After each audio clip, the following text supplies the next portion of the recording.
2001 की एक काली रात चंदेरी गांव के लोग गहरी नींद में सो रहे थे। अचानक से गांव में चीखें गूंजने लगीं। लोगों ने देखा कि महिलाएं रहस्यमयी तरीके से गायब हो रही थीं। उनकी चीखें जैसे हवा में घुल जाती थीं और फिर केवल सन्नाटा छा जाता था। जो भी देखता वह डर से कांप उठता। चंदेरी गांव पर एक भयानक साया फिर से मंडरा रहा था और इस बार वह साया किसी भयानक बला का था। बिना सिर वाली एक खौफनाक प्रेतात्मा का। विक्की, जना, बिट्टू और रुद्र ये 4 दोस्त चंदेरी गांव के सबसे अच्छे और जिगरी यार थे। इन चारों ने बचपन से ही एक साथ वक्त बिताया था। विक्की एक स्मार्ट और तेज तर्रार लड़का था जिसने हमेशा नई चीजों को सीखने की कोशिश की। उसका आत्मविश्वास और उत्सुकता उसकी सबसे बड़ी ताकत थी, लेकिन कभी कभी यही उत्सुकता उसे मुसीबत में डाल देती थी। जना, जो इन चारों में सबसे समझदार था, हमेशा से ही चीजों को गहराई से समझता था। उसकी दूरदर्शिता और बुद्धिमानी उसे बाकी सबसे अलग बनाती थी, लेकिन उसके अंदर हमेशा एक डर छुपा रहता था जिससे वह कभी किसी को नहीं बताता था। बिट्टू हंसी मजाक का शौकीन और हमेशा मस्ती में डूबा रहने वाला, हर वक्त सबको हंसाने में लगा रहता था। उसकी ताकत उसकी मस्ती भरी सोच और लोगों के दिलों को जीतने की कला थी, लेकिन उसका डर यह था कि जब सच में मुसीबत सामने आ खड़ी होती तो वह उस मजाकिया आवरण के पीछे छुप जाता था। रुद्र सबसे बहादुर और दमदार, किसी भी हालात से लड़ने के लिए तैयार रहता था। उसका हिम्मत और ताकत उसकी पहचान थी, पर अंदर ही अंदर वह एक दुखद अतीत से जूझ रहा था जिसने उसकी आत्मा को हिलाकर रख दिया था। चंदेरी में एक बार फिर भूतिया घटनाएं बढ़ने लगी। इस बार सिर्फ पुरुष नहीं बल्कि महिलाएं भी गायब होने लगी, और इस बार गायब होने के पीछे का कारण भी अजीब था। बिना सिर वाली एक खौफनाक आत्मा जो सिर्फ रात में निकलती थी। गांव के लोग परेशान और डरे हुए थे। उन्होंने गांव के बड़े बुजुर्गों से पूछा, लेकिन कोई भी इस रहस्य का हल नहीं निकाल पाया। धीरे धीरे यह डर सभी के दिलों में बस गया कि अब शायद चंदेरी हमेशा के लिए इस भयानक प्रेतात्मा के साए में रहेगा। विक्की और उसके दोस्तों ने फैसला किया कि वे इस रहस्य को सुलझाएंगे। उनके पास गांव की सुरक्षा का जिम्मा था और वे नहीं चाहते थे कि उनके गांव की और कोई महिला इस भयानक आत्मा का शिकार बने। रात के अंधेरे में चारों दोस्त गांव के एक पुराने जर्जर मंदिर में गए, जहां से इस प्रेतात्मा के बारे में कई कहानियां सुनाई जाती थीं। वे जानते थे कि यह उनकी सबसे खतरनाक कोशिश होगी, लेकिन गांव की महिलाओं को बचाना अब उनकी प्राथमिकता थी। मंदिर के अंदर उन्हें एक पुरानी किताब मिली जिसमें उस आत्मा की कहानी लिखी थी। यह आत्मा किसी समय एक औरत थी जिसे गांव वालों ने बेवजह मार डाला था। उसके सिर को अलग कर दिया गया था और तभी से उसकी आत्मा भटक रही थी, अपने खोए हुए सिर को ढूंढते हुए। विक्की ने तय किया कि उन्हें इस आत्मा से बात करने की कोशिश करनी चाहिए। उन्होंने रात के समय मंदिर में ही रुकने का फैसला किया। जैसे ही रात बढ़ी, हवा और भी सर्द हो गई और चारों ने देखा कि बिना सिर वाली वह आत्मा मंदिर के अंदर आ रही थी। उसका सिर नहीं था, लेकिन उसकी भयानक चीखें दिल दहला देने वाली थीं।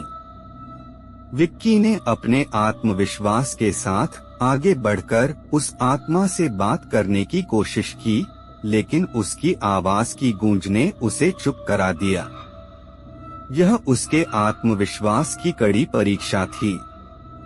जना ने अपनी बुद्धिमानी का इस्तेमाल करते हुए किताब में लिखा मंत्र पढ़ा, लेकिन उसके अंदर का डर उसे रोक रहा था। यह उसकी सबसे बड़ी कमजोरी थी और आज इसे पार करना उसकी चुनौती थी। बिट्टू ने मजाकिया अंदाज में स्थिति को हल्का करने की कोशिश की, लेकिन जब आत्मा ने उसकी ओर कदम बढ़ाए तो वह कांपने लगा। आज उसकी हंसी किसी काम नहीं आ रही थी और उसे अपने अंदर की बहादुरी को बाहर लाना पड़ा। रुद्र ने अपने पूरे बल से उस आत्मा का सामना किया, लेकिन उसका अतीत उसकी ताकत को कमजोर कर रहा था। उसे अपने अंदर के दर्द को भूलना था और अपने दोस्तों की रक्षा करनी थी। आखिरकार चारों ने मिलकर उस आत्मा का सामना किया। उन्होंने आत्मा को समझाने की कोशिश की कि वे उसकी मदद करना चाहते हैं।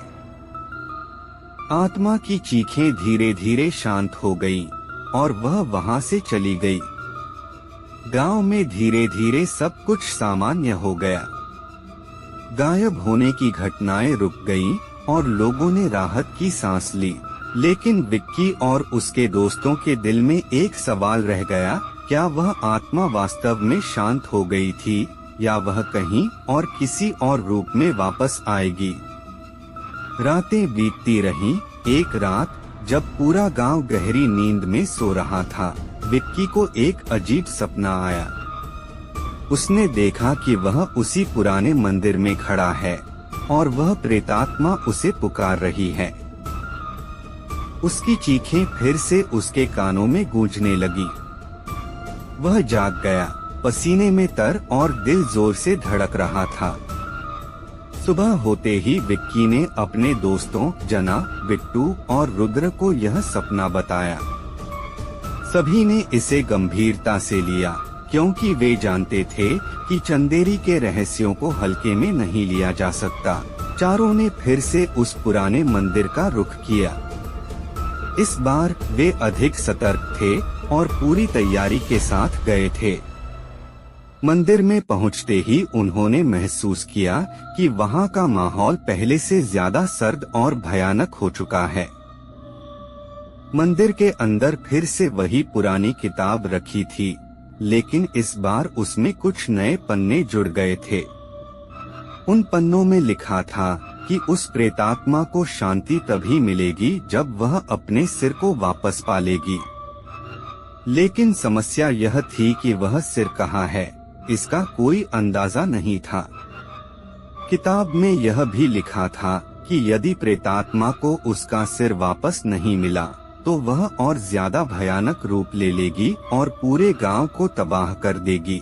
अब विक्की और उसके दोस्तों के सामने एक नई चुनौती थी, उस सिर को ढूंढना और प्रेतात्मा को वापस करना। उन्होंने किताब में लिखी जानकारी के आधार पर सिर को ढूंढने की कोशिश शुरू की। उन्होंने गांव के सबसे पुराने लोगों से बात की जो इस घटना के समय जिंदा थे। एक बुजुर्ग ने बताया कि जब वह छोटा था तब उसने सुना था कि उस औरत का सिर गांव के बाहर एक पुराने कुएं में फेंक दिया गया था। विक्की, जना, बिट्टू और रुद्र उस कुएं की तरफ बढ़े। रास्ता भयानक और सुनसान था और वहां की हवा में एक अजीब सी बेचैनी थी। जैसे ही वे उस कुएं के पास पहुँचे, उन्हें महसूस हुआ कि वहां कुछ अजीब हो रहा है। कुएं के आसपास की जमीन पर अजीब निशान थे, जैसे कोई भारी चीज घसीटी गई हो। उन्होंने कुएं में झांक कर देखा, लेकिन अंदर कुछ भी साफ नजर नहीं आ रहा था।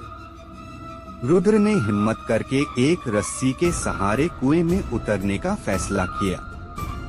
नीचे उतरते ही उसे एक पुराना संदूक मिला जो जंग खाया हुआ और बहुत भारी था। रुद्र ने उसे किसी तरह बाहर निकाला और चारों ने मिलकर उस संदूक को खोला। अंदर जो उन्होंने देखा उससे उनकी सांसें थम गईं। संदूक के अंदर वही सिर था जो प्रेतात्मा का था, लेकिन सिर अब भी सुरक्षित था, जैसे उसे किसी ने विशेष रूप से संरक्षित किया हो।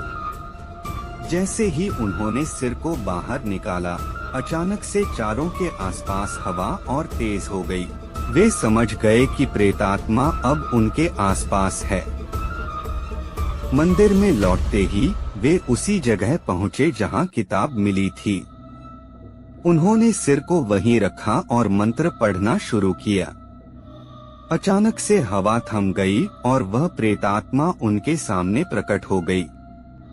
उसने सिर की तरफ देखा और उसके चेहरे पर एक अजीब सी शांति दिखी। विक्की ने उसके सामने सिर रखा और जैसे ही उसने सिर को छुआ, उसका शरीर पूरी तरह से शांत हो गया और वह प्रेतात्मा धीरे धीरे गायब हो गई। लेकिन जाने से पहले उसने विक्की और उसके दोस्तों की ओर देखा, जैसे कुछ कहना चाह रही हो।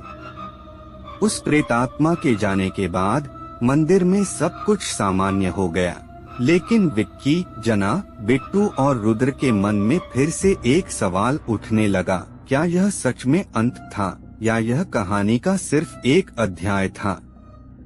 जैसे ही वे मंदिर से बाहर निकले, उन्होंने महसूस किया कि हवा अब भी सर्द थी और जैसे किसी की नजर उन पर थी। मंदिर में लौटते वक्त उन्होंने एक बार फिर पीछे मुड़कर देखा और उन्हें ऐसा लगा जैसे वह प्रेतात्मा अब भी उनकी निगरानी कर रही हो। इस बार गांव में सब कुछ सामान्य लग रहा था, लेकिन चारों दोस्तों के मन में अब भी एक डर छुपा हुआ था। क्या वह प्रेतात्मा सच में मुक्त हो गई थी या फिर वह सिर्फ अपनी अगली चाल की तैयारी कर रही थी? कहानी यहीं खत्म होती है, लेकिन क्या सच में ये अंत है या फिर चंदेरी के इस रहस्य में और भी बहुत कुछ बाकी है? जानने के लिए जुड़े रहें, क्योंकि कभी कभी डर कभी खत्म नहीं होता, वह सिर्फ एक नए रूप में लौटता है।